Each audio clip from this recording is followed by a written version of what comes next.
Okay, good night. I prepared a PowerPoint, Elder Marco, so I don't know if you if I can share screen. Try out. Okay. Where do I go? Right now. Right here. Share. Right. Okay. Go here. So go here. So let me click enable content first.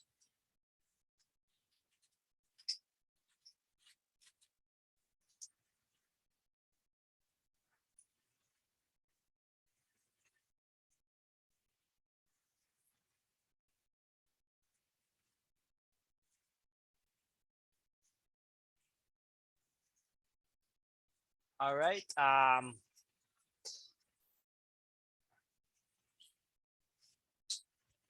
Okay.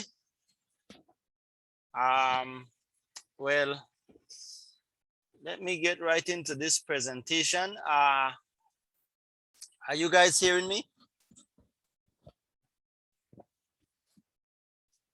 Anybody, are you hearing me? Yeah. That's good. Yeah. Yes, we're hearing you. All right.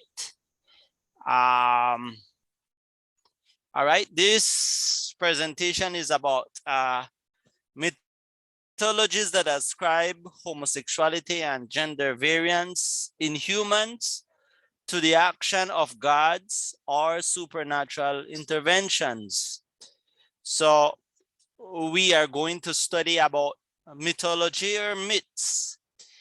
The purpose is to be able to understand how different religions in history,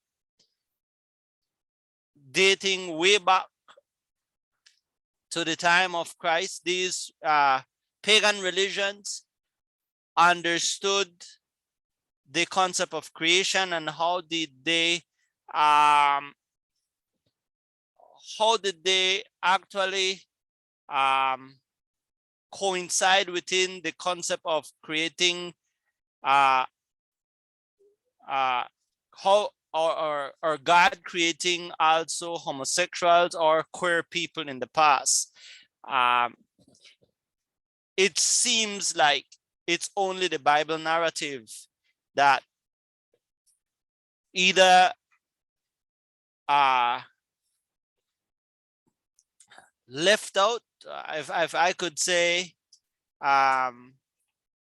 intentionally left out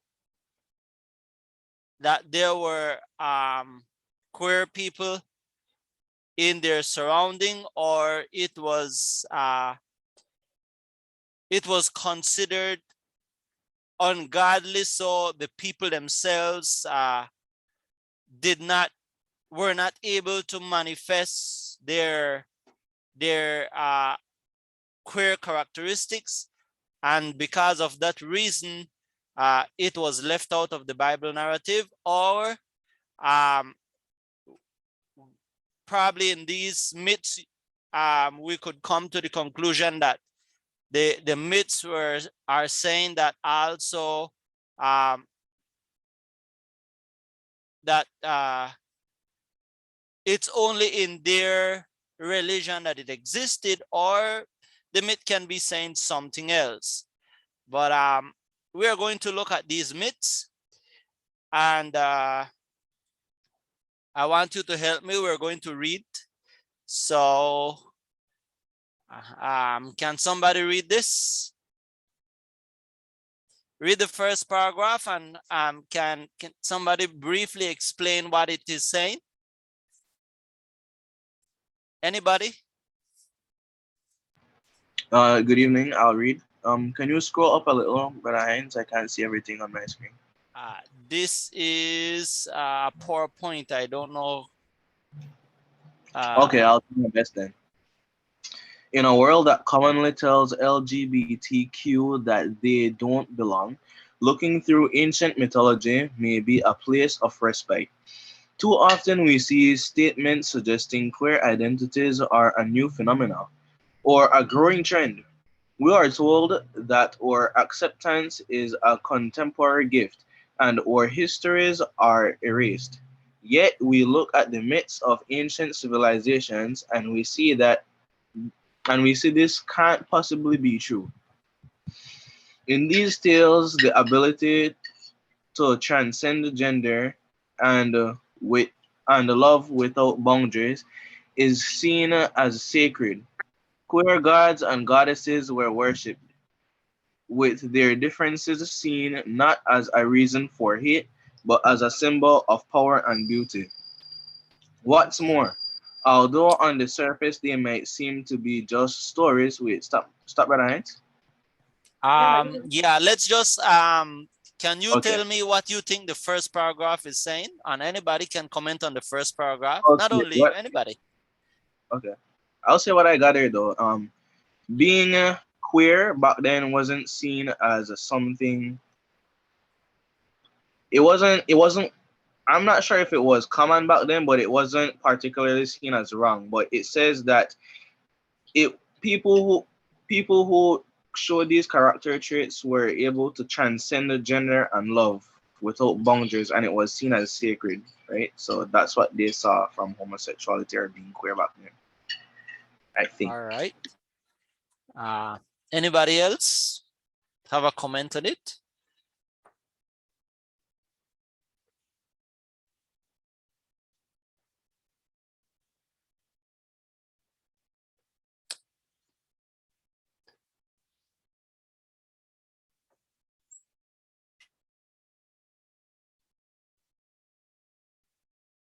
There's a comparison with in the first sentence with our world and the world back then, right?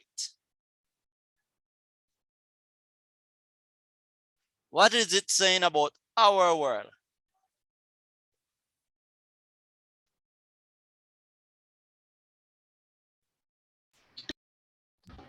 It says that we think it's a phenomena or growing trend, but it isn't because it has always existed. All right. I think that's Okay, what they're it says. saying that it has always existed. How did they choose to portray that it has always existed? Through what means? God Because, is go gods ahead, and God.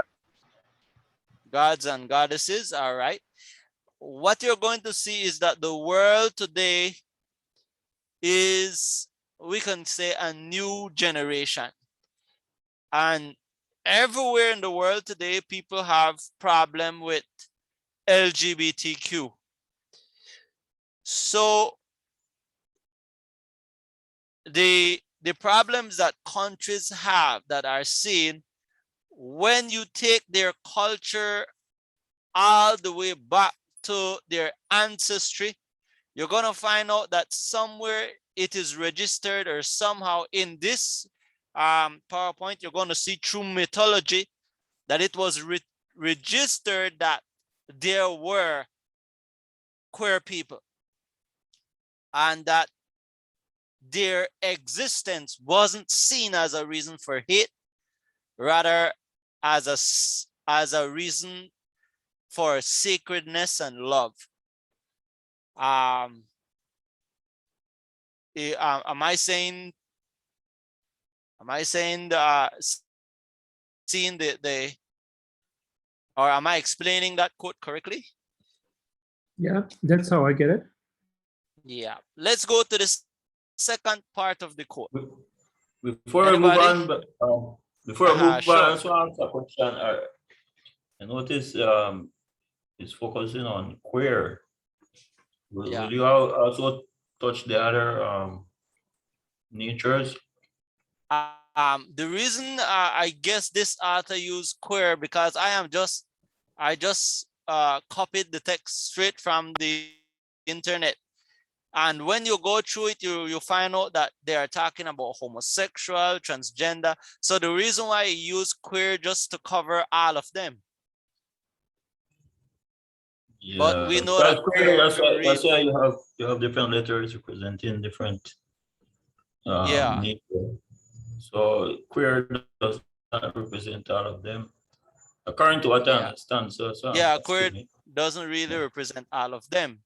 And then But is it? I heard you mentioning it has to do with character. Is it character? Or is it nature? These practices. these practices, Is well, it a part of their character? Is it their character or traits or you're eh, gonna see that in behavior? some of, okay, I get your question. Yeah, because In from the study of nature and man, remember yeah, behavior is yeah, something different from yeah. yeah. So since though there are myths that we're going to go through, you're gonna find out that they cite as some of them cite as wrong, some of them cite as nurture, and what I want to pick out is why some of them cite so that way. If we can brainstorm, were they, because you're going to find out that some of the myths they're going to show narratives like they're compared, the myths are stories that they're like picking, like they're teasing you, this is from the Bible, but they're kind of thwarting it in a different way, but you could actually pick out Bible narratives from it. So then what were they saying? Uh were they actually saying something about their culture, or did they want to make fun about the Hebrew culture and place upon God that he made these people and that they are queer, or did they just wanted to show that God made all human beings? uh some of them show that it was nurture, some of them show that it was character. We're just going to go through the myths and you're going to see the different myths. What I want to gear this study into though is for us to be able to compare the myth, and I'm going to get there, I don't want to jump ahead. Let's look at the second. I'm going to explain that the point that I'm going to come to in a while. Let's look at the second paragraph. Can somebody read that?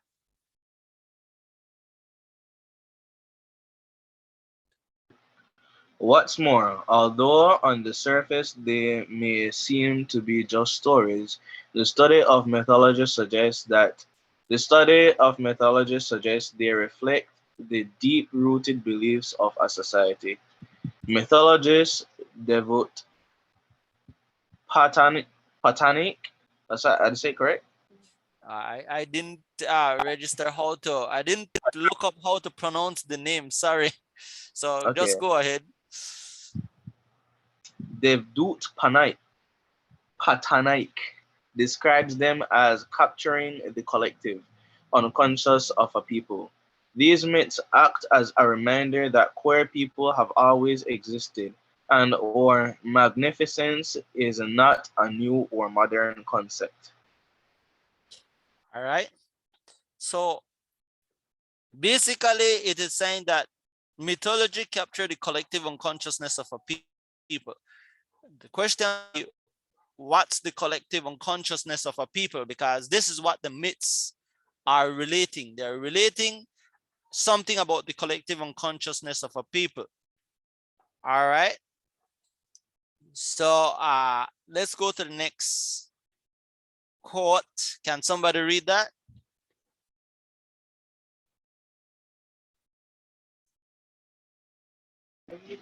The alleged presence of LGBT themes in mythologies has become the subject of intense study. The application of gender studies and queer theory to non-Western mythic tradition is less developed, but has grown since the end of the 12th century. Myths often include being gay, bisexual, or transgender as symbols of sacred or mythic experiences. Devout Katanik argues that myths captures the collective unconsciousness of people, and that this means they reflect deep-rooted beliefs about variant sexualities that may be at odds with repressive social morals. I think that should be morals or mores. Mores, the ancient the ancient Latin word for the word morals. Okay, morals, mores, synonymous, right? Yeah, yeah. So can somebody explain this? Means a whole, right? But not everyone is queer or gay, but it's something that is in a large, not a large majority, but it's in a large percentage of people. And because they weren't able to express themselves freely, it has been told through stories and many other means of communication, but never publicly expressed. So these stories are what captured the essence of what was truly in people's minds, I All guess. right. My Yeah. interpretation. So yeah, what we're seeing is that as society developed, social mores and different studies suggested that it was the Victorian period that actually, well, I didn't check this out to see if it was really true, but most of the reading that I was doing showed that it was the Victorian period that started to repress um, um, LGBT behavior in society. So You say in the colonies, basically, right? yeah, the colonies. That's what most of the studies were showing, that it was the Victorian period. So that's putting the blame on someone. You decide who. I my point in bringing out this is that repressive social mores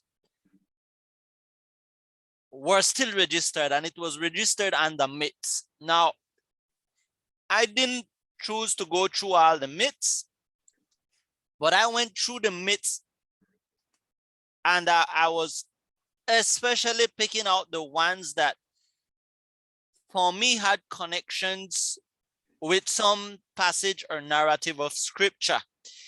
So let's look at these myths. Sorry. And our objective is to connect the myth to any biblical narrative that best fits that we know of. All right.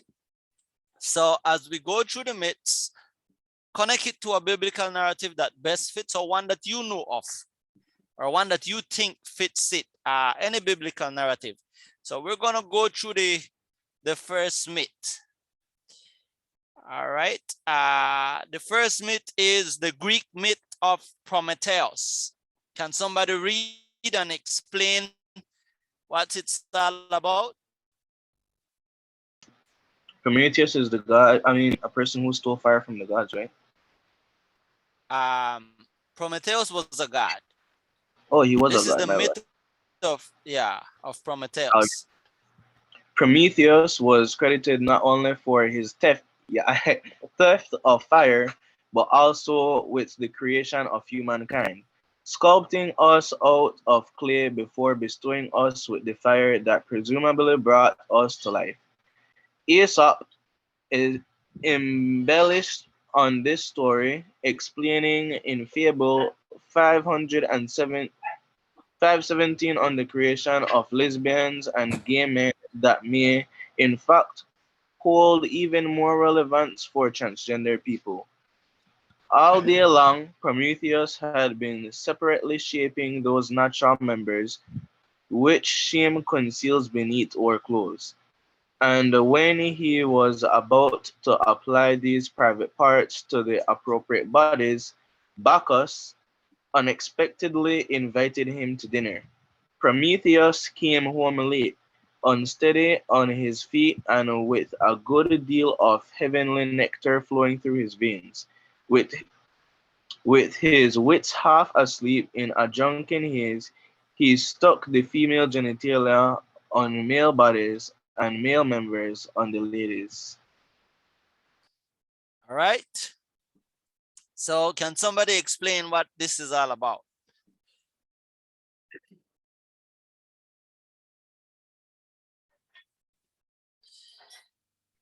Anybody?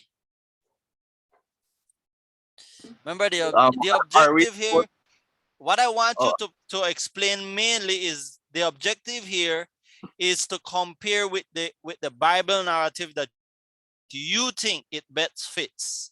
What is it saying of which passage of scripture or and then we can ask other questions, but that is the main point. to me, this sounds like the creation story, but the piece that doesn't fit for me is the misplacing of the genitalia. So it sounds Yeah, like when God sculpted man from clay in Genesis. yeah, the Genesis creation. Anybody else have something else to add?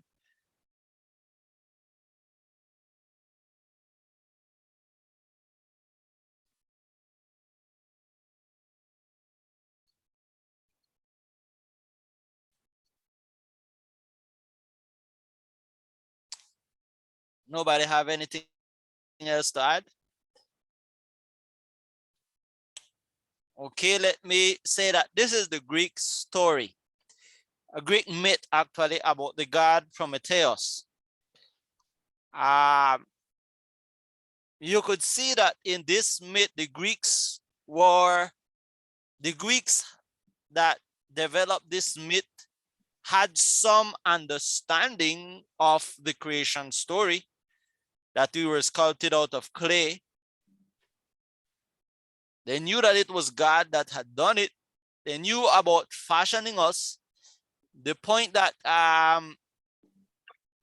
Prometheus brought us to life through fire demonstrate also that there were two aspects: a breath of the Holy Spirit and a body formed out of clay.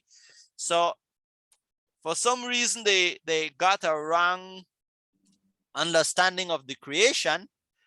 We could say that, but I asked this question to myself when I was reading this. Did they really had a wrong understanding of the creation, or did they knew that God was the one that created, that the Hebrew, well, I could say it this way, the Hebrew God was the one that created human beings out of clay, and because they wanted to,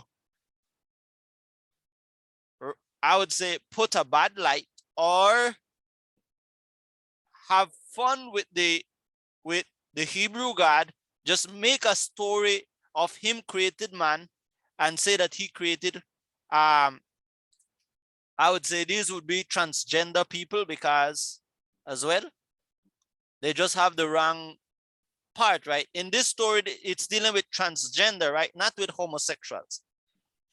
This is transgender. So what would it be? What were in the minds of the Greeks when they created this myth? Anybody have a Well, good? I think it's just remember there are humans, right? Yeah. These pagans with these beliefs. And so my notion is that, after the flood, after Noah and his sons and their wives came out, I believe the story continue being told of creation, but because a group of people decided not to follow in the right way of worship and serving God, they began to twist the story. So and then you Yeah. know how things go, how story goes, it pass on from one generation to the other. So by the time it reached the Greeks, it has these kind of twists. But I believe it's just a twist of the original truth just being handed down through these pagan Okay. nations. All right. Yeah, Yeah. that's what most would likely be the best option for this. It was just a twist, but I just had to ask myself, yes. Sorry, finish. Go ahead. I just had to ask myself, were they trying to make fun of the Jewish God and the right way of creation, or was this the story that got twisted down the earth for the Greek, and the Greek had it for themselves and something like that? Yes, go ahead, Elder Marco. Go ahead, Mr. Marco. I am. Thank you. I think we need to be very cautious in trying to understand how a myth was built and how it came to certain conclusions and ideas. You have to do correct hermeneutics also on such a text, Yeah, there is a complication that we already see here in this text, because it said Aesop embellished on this story. So this is a single writer, probably, who himself did a twist on this story. Yes? Okay. So it's not, when you see the Greeks thought, believed, or wanted to make fun or whatever, man, the Greek people, even in this time, were not even united. It was so many tribes and islands and kingdoms and city-states, and then you have a single writer, and even oftentimes with these writers, it's not very clear if it was a single person who wrote this text, or is it just a collection of text which was attributed later to one writer. So it's really, I would abstain from coming to conclusion if we don't have a better investigation. Okay. Okay, Brother Hans, I have something to say, right? I don't think the Greeks were trying to counterfeit anything the Jews were saying at all, because what happened is that after the flood, we all know that many people shared basically the same religion, the same pagan religion, and we started to split up in tribes around the world. So I don't think the Jews would have had any influence in what the Greeks thought, but the simple creation story is not enough. And as we know, mythologies, or what we have as the Christian community, are parables, right? That's the equivalent to a mythology. And they use mythology to explain things they didn't quite understand completely. So instead of just saying the earth came from whatever science would say, they would say a God created it, and that's the birth of a mythology. Now, what I understand is that back then there were queer people, transgender, gay, all the sexualities we have now. And they didn't understand why exactly they're like that. And having a creation story is just not enough. So I think that they added Prometheus with this story to explain why some of them were gay and why some of them were transgender and so on. Okay.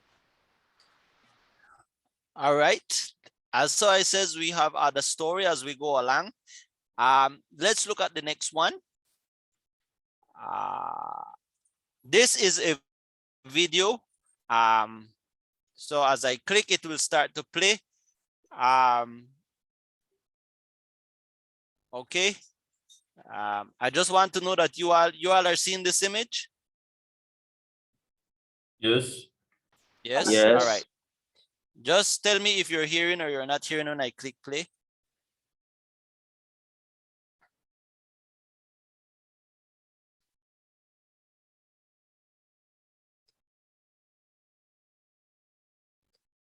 No sound.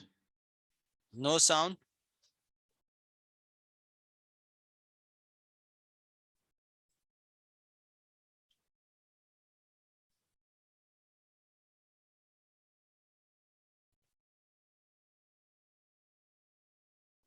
Still yet no sound? Yep, no sound. No sound. I think there is, if you want to share a video, there is something in the configuration that makes you take the sound. Yeah.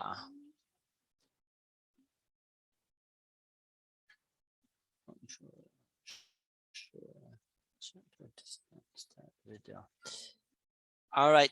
Elder Marco, I don't know how to do that. Can you find the video in Why Krishna Married Arjun's Son? This video. It's right. The name is at the top. and then you play it through where you are. Just this. I have to find out as well how to do that. Wait a second. Oh, I mean, but doesn't the text already explain very good? yeah, yeah. Let me find if I can.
All right. That was the Indian myth of Krishna, the god Krishna, uh, who well, it was about Arvan. Arvan was a god as well, but Krishna was another god, and they were going to have a battle. And they had this battle, and for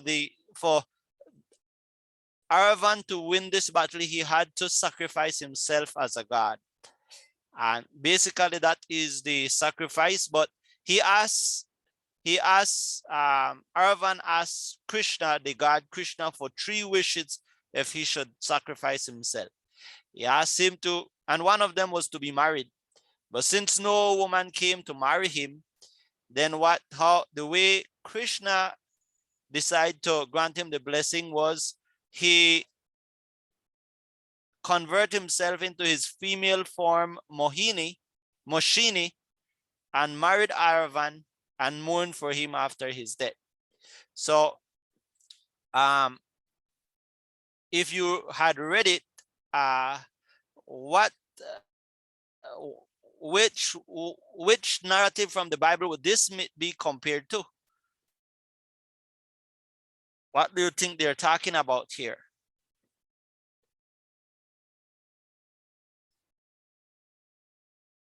Anybody?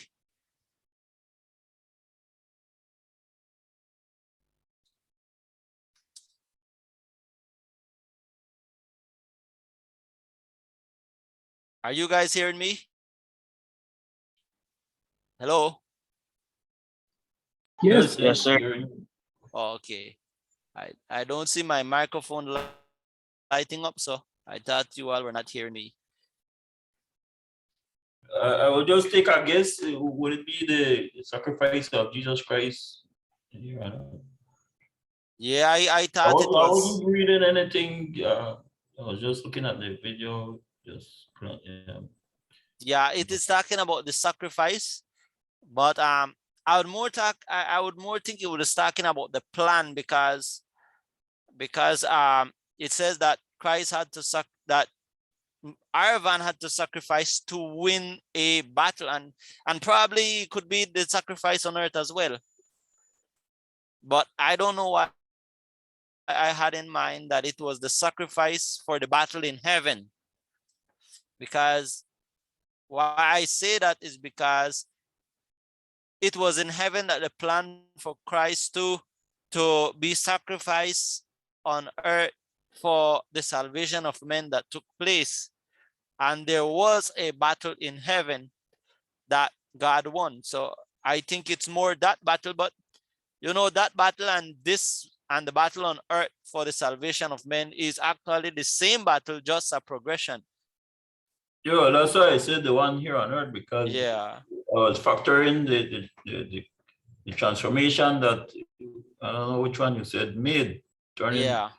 himself into a female. So it's like Christ becoming human, playing a Christ song becoming human. Yeah. when it is, so that he could, um, be closer to humanity. So it's Yeah. just symbolism. There's some Raymond, symbolism there. Yes. I have Hello. a question. You part from a theory that these myths in different cultures, they are built upon upon the Bible, basically. Yes. And I didn't get you, Lamarco. Can you repeat that? you're building upon the supposition that Yeah. mythology in the world is founded upon biblical history or Bible report. Why you do that, or how can you prove that?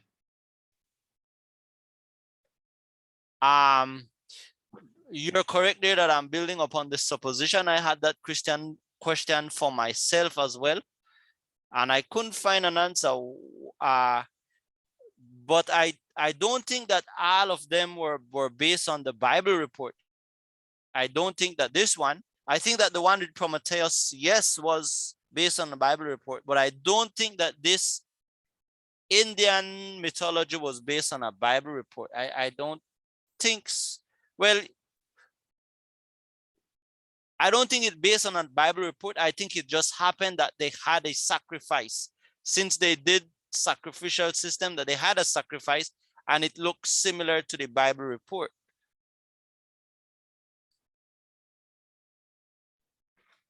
At the Not same every time, what I think you're getting at, that's why I'm kind of participating, is, Yeah. you have Bible stories, and then you have these methodologies, these myths, and Yeah. so we're just comparing, okay, they didn't read the Bible, but how comes they come up with such myths Yeah. that is kind of similar? It's not the same that the Bible talks about, but it's similar. So we're just comparing and contrasting. Yeah.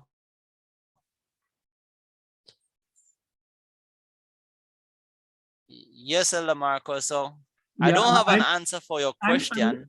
I'm a little bit confused because my problem is, or my critique is that I think distracts us a little bit from the topic, unless you want to bring us to a point we don't understand yet.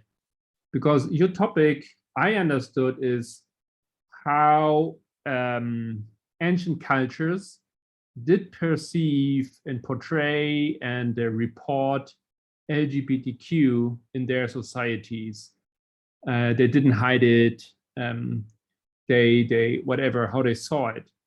Yes, and I think this is a fair enough, a good topic, interesting to investigate. And now, if you want to compare and contrast with biblical history and how these stories, then you do not necessarily talk about this LGBTQ issue, which is, I think, the main issue of the presentation, I understood. So this is why I was a little bit, I think we are doing two things at the moment, right? You're doing Yeah, we are doing two things, and there's a reason for doing these two things. And I can tell you the reason. The reason is because the myths are going to take you down to the point where it shows that that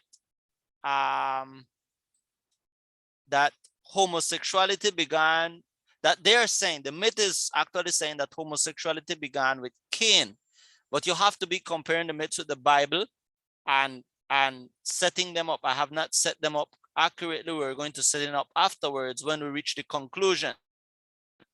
but it's carrying you to that direction. What I'm also getting is, for example, this last one, it still shows where, for example, this particular God turned himself into a female. So Yeah. still string through.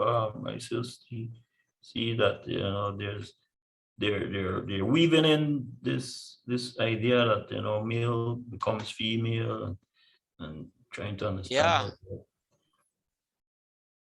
And it has to do with relationships too. So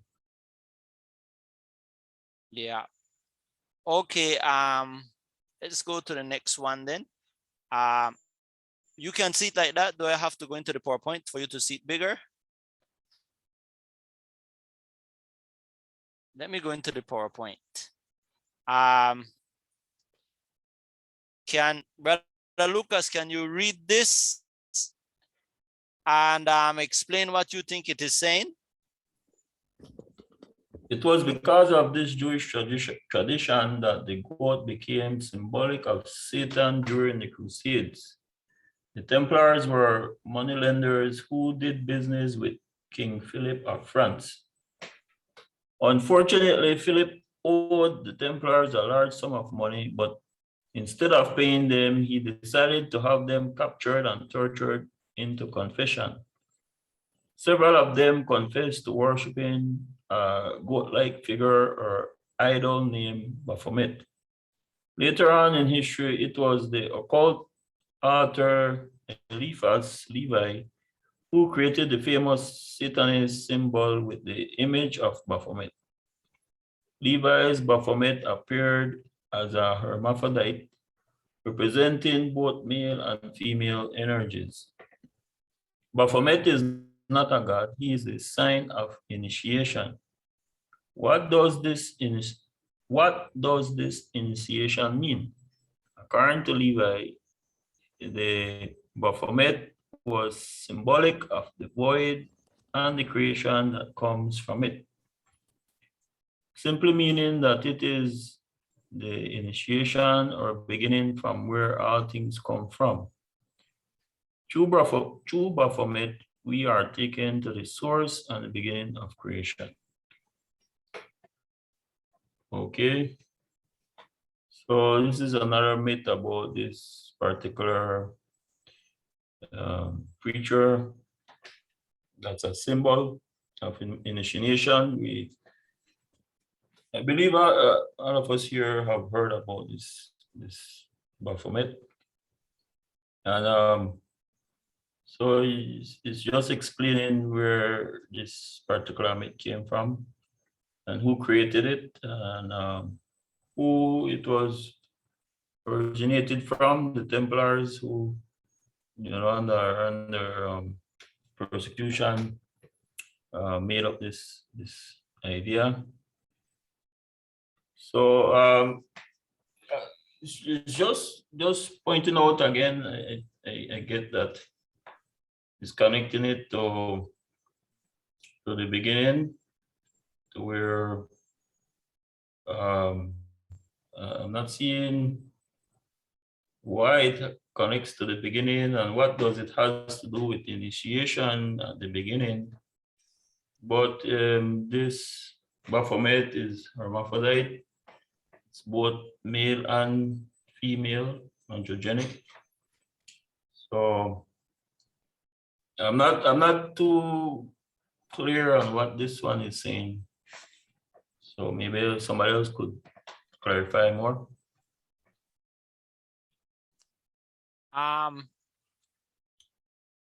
When I came to this one, I have always seen the symbol, but never realized that this goat god that was drawn here, I knew that it was this guy Levi that drew this goat god, but I didn't realize that he actually depicted the god as a hermaphrodite.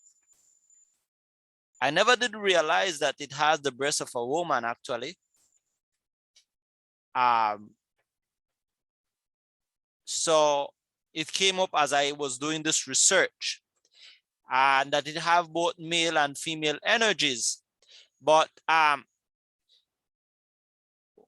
what actually came more to my attention, that there was a video that I got from National Geographic. No, I don't believe everything the video says from National Geographic, but I want you to see the video, and I would wish the voice, because this one does not have writing. I don't know how to actually What's the name of the video? I'll try to share it. The video is Baphomet is Sophia, and it's in Spanish. Well, Spanish and English, but more Spanish. I couldn't find it. It's being translated to Spanish, and only the Spanish is actually sounding, but you could hear the English on the background if you listen clearly. I find what is the Baphomet. Baphomet. The video is Baphomet is Sophia, of Baphomet Y Sophia. Baphomet Y on or YouTube. Just a Y. Just let the letter Y, then Sophia.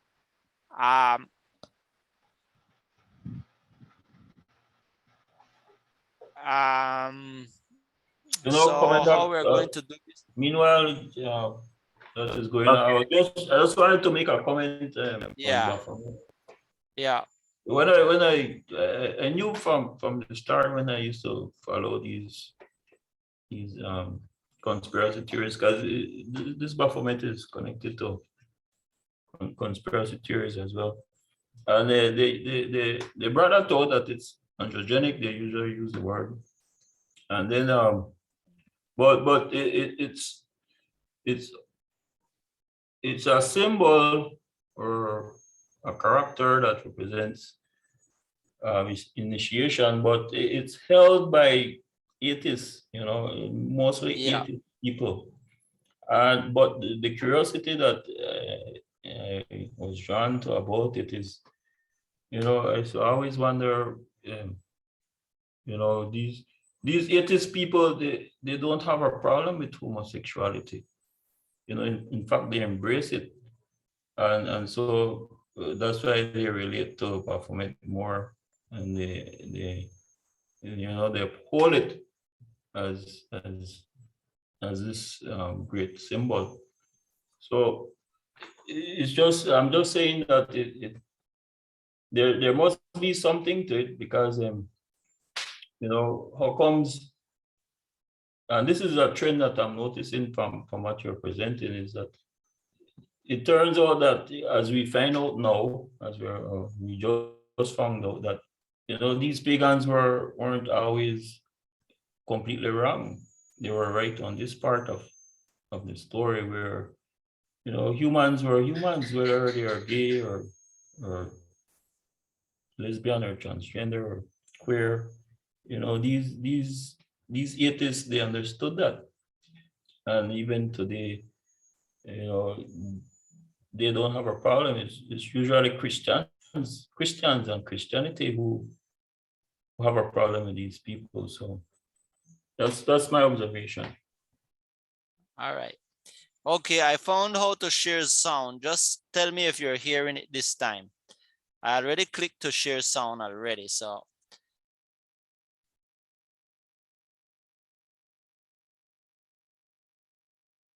Are you hearing it? Baphomet No. o Baphomet. Oh, yes. El Baphomet es probablemente uno de los aspectos más extraordinarios. Algunos sugerían que era un ídolo de piedra del diablo, uno de los aspectos más sensacionalistas de su juicio, que intenta relacionarles de alguna forma con el culto al diablo.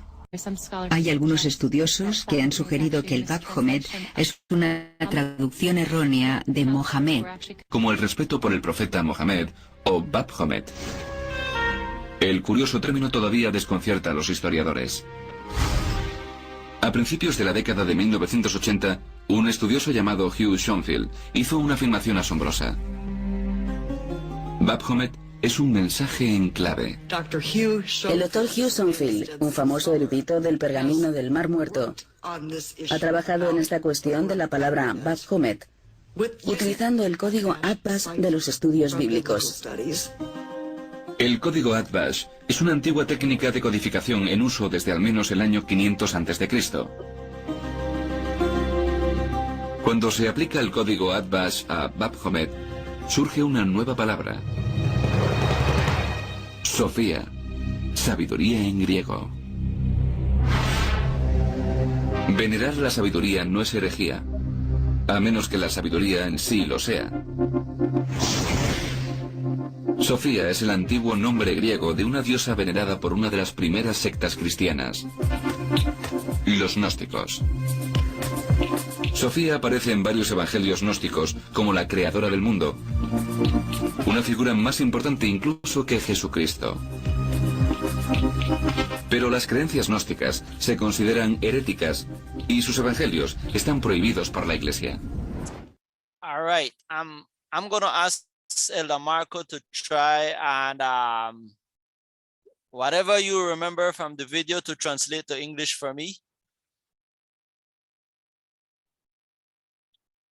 Well, what the video says that Baphomet is, the origins of the names are uncertain, and that science usually or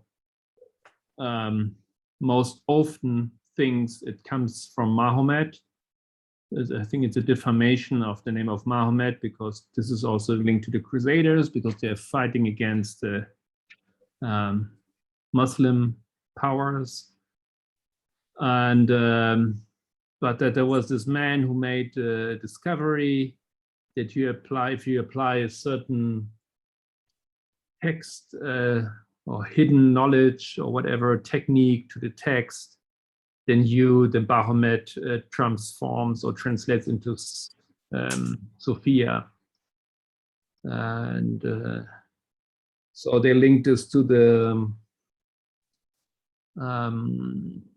movement or the religious belief of the Gnosticists, where Sophia, wisdom, plays a very high importance. More or less, that it? Yeah. Raymond? Yeah. Okay. What I did was I went to apply to Muhammad was they applied to Muhammad, but just to discredit the Prophet Muhammad. That's true. But when I went and I look at the code myself, the Atbash code, and I learned how to use the Atbash code, and I tried to apply it, and it didn't give me the word Sophia. It gave me another word, but it didn't give me the word Sophia. And I'm sure that I applied the word, the Atbash code correctly. So I think that was in that video. That was what you can say that was forged or misapplied. That's my personal conviction on it, because I went and I tried to do it myself. Now, what I want to say though, that Baphomet is the scapegoat representing the devil, and the opposite of the devil is Christ, right? And Christ is Sophia. So if you're going to contrast the devil's wisdom, you have to contrast the devil's wisdom with whose wisdom? With Christ's wisdom. And Christ, the name of Christ is Sophia, and Sophia is just the wisdom, right? Is that correct application? Can anyone help me if I'm making the wrong application? Just correct me there. I am open there.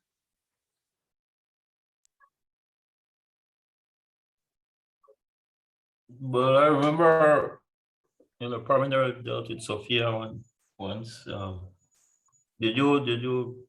you taking it from that study that he did? Yeah, Sophia is wisdom, and it's the name of Christ in wisdom in Greek. right? So I'm just saying that we know that the wisdom of Satan comes through Baphomet, and the wisdom of Christ comes through Sophia. Yeah. Right? What I'm getting to, if you're going to use that, if I'm going to follow that comparison and contrast, is that this Baphomet is both male and female energy. So yeah, that's where I no, want to come from. it's you know it, it's just like what we understood when Elder Praminer did that study, that sometimes God refers to himself as male, and then other times he refers to himself as Sophia or female.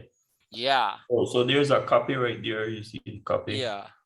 And then what they always pointed out on this Baphomet image is that two fingers are pointing up and two fingers pointing down. Where these Satanists, they claim that this Baphomet gave power to rule heaven and earth, Yeah. or heaven and hell. So he's ruler of both.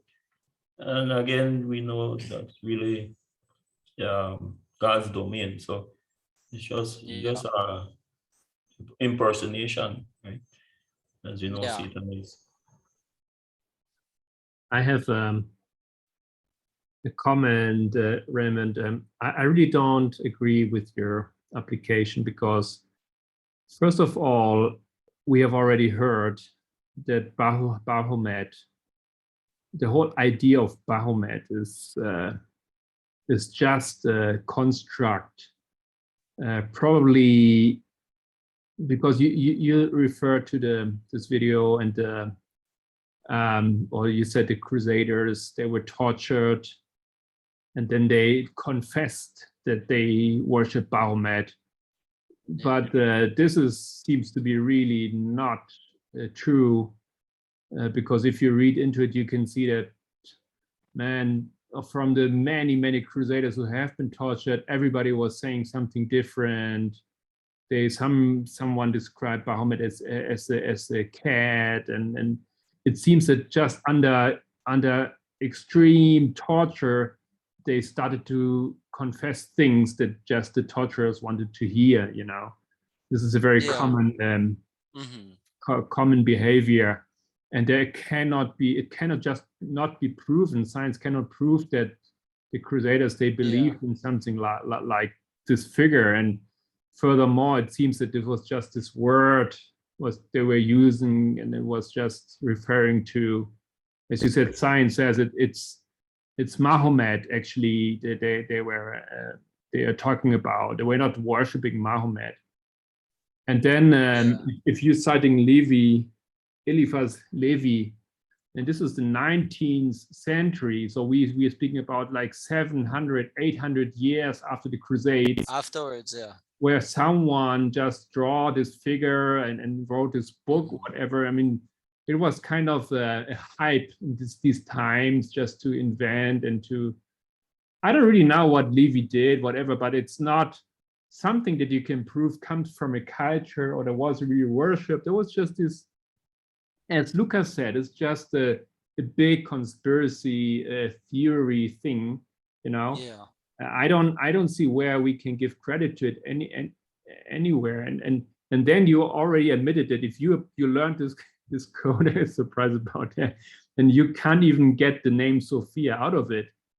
So how can you then use it anyways and say, well, there still is a connection, Sophia? I think, to me, it sounds just throw all of this away, because I don't see there's any foundation to make. It's not something like Prometheus, or where you say, okay, this is a legit mythology. You get my point? Yeah, I get your point, Ella Marco. And you're right there. The only thing I admitted that was true was that they used the name Baphomet to discredit the Prophet Muhammad, which that can be proven. But the rest of it is basically trash. What I am comparing is not really Baphomet. What I am comparing is the scapegoat. The scapegoat represented Satan, and the other goat represented Christ.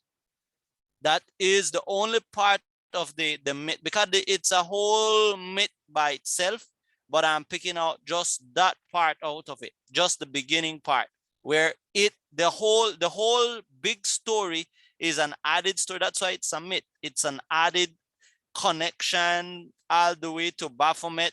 But in the beginning, we knew that there's a truth in the story. And in the beginning, that part there where it says that the scapegoat was a symbol for Satan, and the sacrificial goat was a symbol for Christ. Now, all the alleged and other things that they add to that scapegoat, that it was hermaphrodite, that's just myths. It was not true. We understand that. Do you get my point? Or yeah, but I'm not satisfied yet, because why would you even compare and contrast a myth with truth? Not a myth. No, not a myth. Why would you compare a conspiracy story with truth? You know, with truth. Mythology is something different. It's not a conspiracy theory. Yeah, as we heard someone saying in the beginning, mythology is something different. But if you have a conspiracy story or theory, it is not something that we can. I don't understand, why would we compare and contrast? Compare and contrast. Okay, I get your point now. I get your point. You're saying that this is not an official myth. This is not a myth. This so it's not valid in, and I get that. Yeah, and I accept that. So maybe we could throw this out.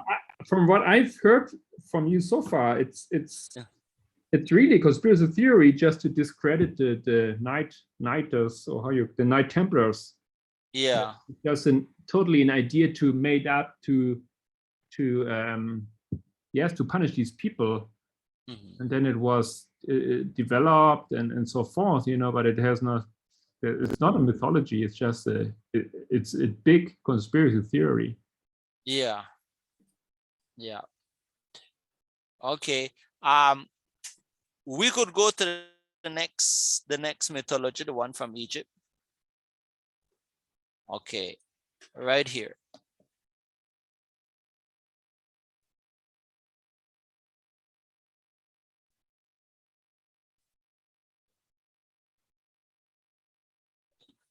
Okay, can someone read this one? It says, Atum, also known as the great he, she, was the solar creator god of ancient Egypt. Self-created from new, the primordial waters, he embodied the essence and the capabilities of both sexes. The name Atum is derived from the word tem, meaning complete. Quiet, is that quiet? No. What's that word? Quite suitable, since he was able to create the first divine couple through masturbation. All right. So can you explain that, Brother Mar? Yeah, it's just saying that this is a God that basically create a divine couple through masturbation. That's the main essence of the story. He's a God that created. So again, it leads back to creation. Okay, it leads back to creation. What it says here is that this God is the great he, she, and that's what gives him the power to create both sexes, because he has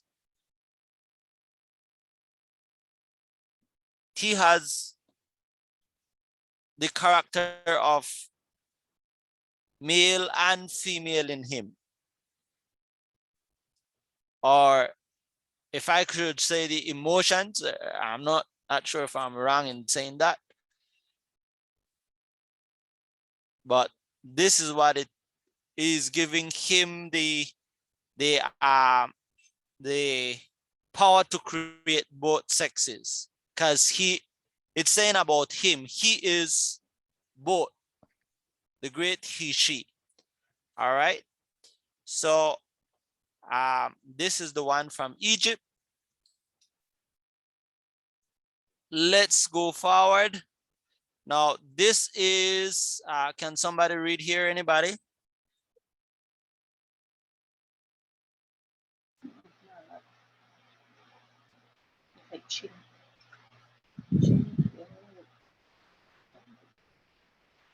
I'm not seeing it.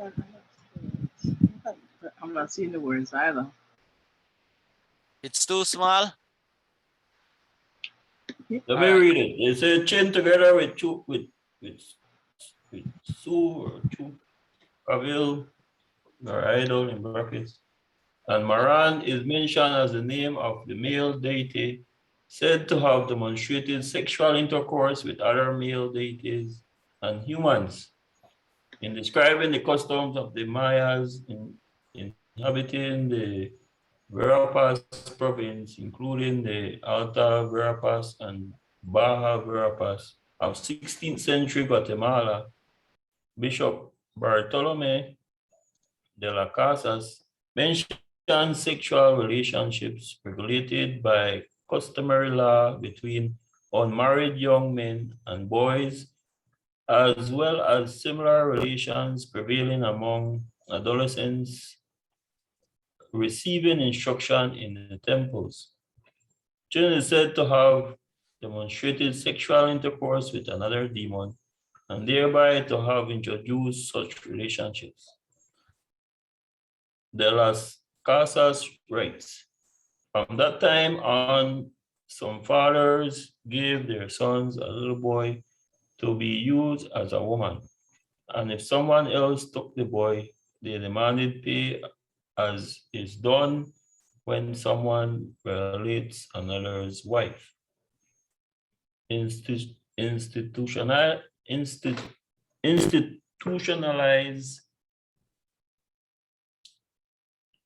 pederastic prostitution, including transvestism, is recorded in 17th century Spanish reports of the Itza Mayas living in the Petén.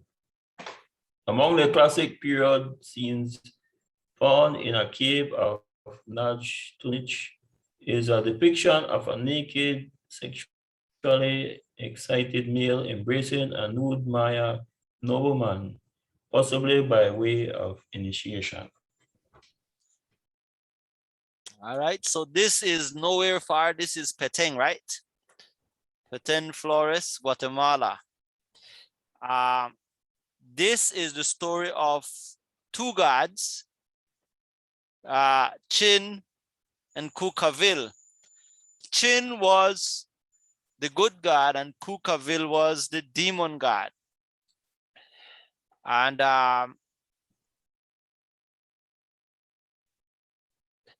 Chin was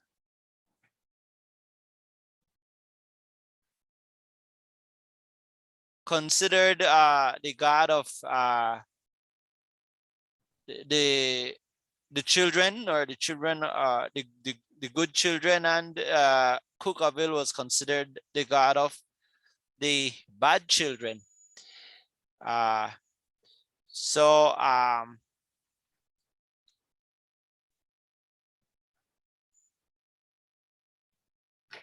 this would be the only one that I don't want to stretch it, but for me it's depicting the story of the children of the story of the children of that the children of God saw that the children of men were fair, and they commit intermarriage before the flood. but it had a lot of text that I wanted to put in, so I didn't put in some other information that was on the site. So this would only be the one that they would stretch if again, it's a myth, so they could have, it's just a comparison that they were making on the internet, and all of these are still myths, so it doesn't have to be. And also the Mayas could have had their own myths in not connected anyhow with the narrative from the Bible. But I want to go to another Mayan story, and let's look at this one here. This one was kind of different to me. This one, I'm going to read this one, is Xochipilli, would have also been the deity of homosexuals. Xochipilli has flowers and plants tattooed on his body. Xochihua, which translates as flower bearer, was a man dressed as a woman who practiced prostitution. All right, so this god is the flower bearer or the plants bearer. All right, it is Xochipilli, the plants bearer or the flower bearer. And because he bears both flowers and plants, he was a man dressed as a woman who practiced prostitution. This is the god of Xochipilli. All right, and connected to this was the idea that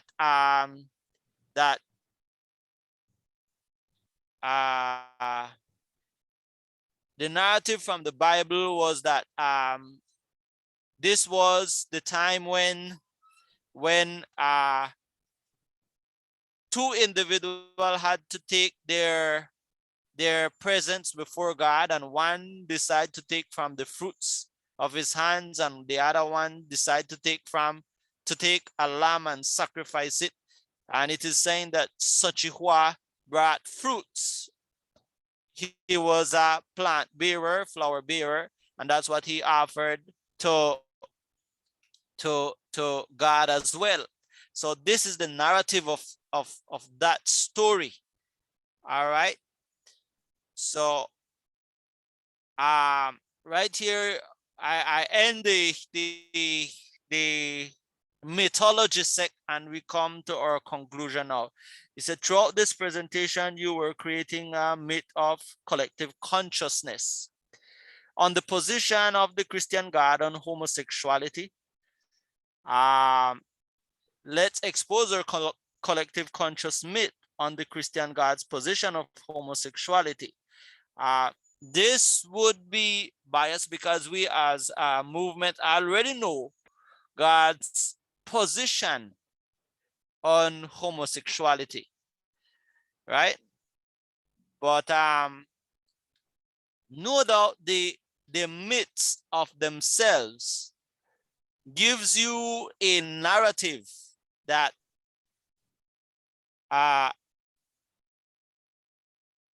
is just a myth, but it's a narrative connected to the Bible. And after I go through this narrative, let me go from the Indian one, Eravan. The Indian one, Eravan, this story alludes to the war in heaven where Christ decides to sacrifice himself. All right. And in God, there is both feminine role and masculine role. Let's go to the next. The story, it says the Ninth Templar story. Okay, I was just comparing the scapegoat hermaphrodite, but we could throw this one out. This is a picture of both Baphomet and what you call Sophia. They have here, somebody painted this one. It says here, this myth here, the Egyptian god Atum is alluding to Christ having both feminine and masculine. I put the word orientation here. I think that is wrong, but characteristics seek to create both sexes from himself in the Adam and Eve story. So this is alluding to that. And the Greek story of Prometheus meets God in the creation of humankind, sculpting us out of clay before bestowing us with the fire that presumably brought us to life. After creating heterosexual, he later creates transgenders because he was drunk. This is what this myth is saying. So if after God created heterosexuals, he later on created transgender, I asked myself the question, so who would be the first queer creation of God? According to the Mayan story, it is the Mayan alludes that it is the son of Adam who was Cain. It says the Mayan God, such a filly has flowers and plants tattooed on his body. Speculators assume that he could have been the deity of homosexuality, which translates as flower bearer, as a man dressed as a woman. This alludes to the biblical narrative of why Cain's choice needed not to be a sacrifice. The sacrifice needed to be some external actions, not a symbol of something within that was inborn. The Mayan stories, such a film, would allude to Cain as the first queer creation of God. Another Mayan god myth would relate the story of his transgender descendant in the myth of the god Chin. All right, and the Bible itself ascertained the worship. Okay, the Mayan myth of the god Chin, this would allude to Cain's descendant. Okay, the children of God and the children of men coming together, and from that generation, this story would be saying that they are having from then on, they're having homosexuals and transgender and queer being in the society. So this is my conclusion on this myths and mythology. I would end here. I don't know if anybody have. Yeah, I have a comment. I have something to remind you of. Herodotus mentioned that in the last meeting that the belief that homosexuality was practiced before the flood is completely untrue. So I think you have to throw out that one too with those things there. Yeah. Yeah. So with the Mayas, no? And another thing, I wouldn't agree that these mythologies are can't remember the word that you use, but you say it's related to the Bible, or I don't see it that way, because, for example, these Mayas, they were over this side of the world, and you know, they didn't have access to the Bible, so when they made up their mythologies, it was foreign from the Bible. But what we see is that is or what I'm noticing as you went through the presentation, there's something in humans that tell them, you know, this isn't out of creation, where, you know, some people are gay and lesbian and so forth. So, you know, I'm saying that it's showing that people didn't have to be Christians or didn't have to be students of the Bible to understand it was just there all the time, where some people turn out gay or lesbian or queer, transgender. So that's what I got. I don't know. Yeah.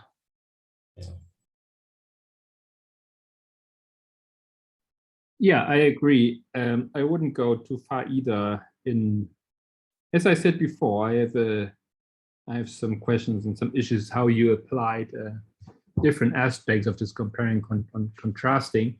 I think it would be much better just to focus on the perception and the reality of LGBTQ in mythology and ancient cultures, without doing at the same time the trying comparison. to, yes, with the Bible, because this is a whole different topic. How does it come? Because it's true, there are so many mythologies, and even pre-Bible, that have biblical stories. So how could this have happened? You know, and this is just a different issue. I don't know if it really helps us at this point. I really didn't see it, how it would help. But I agree with Lucas, and I agree with what you also try to show here. It's interesting to see the existence, the reality, the perception of LGBTQ in those, on this different cultures and stories and history and time periods. Yeah.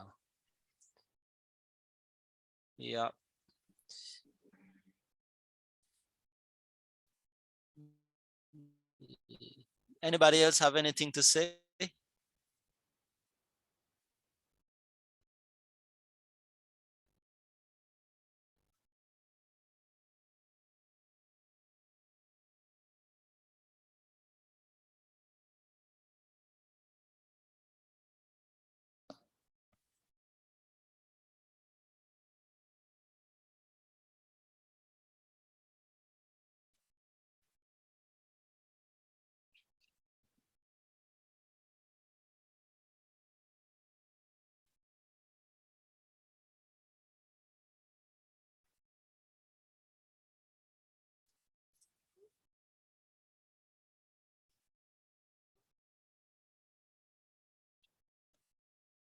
All right.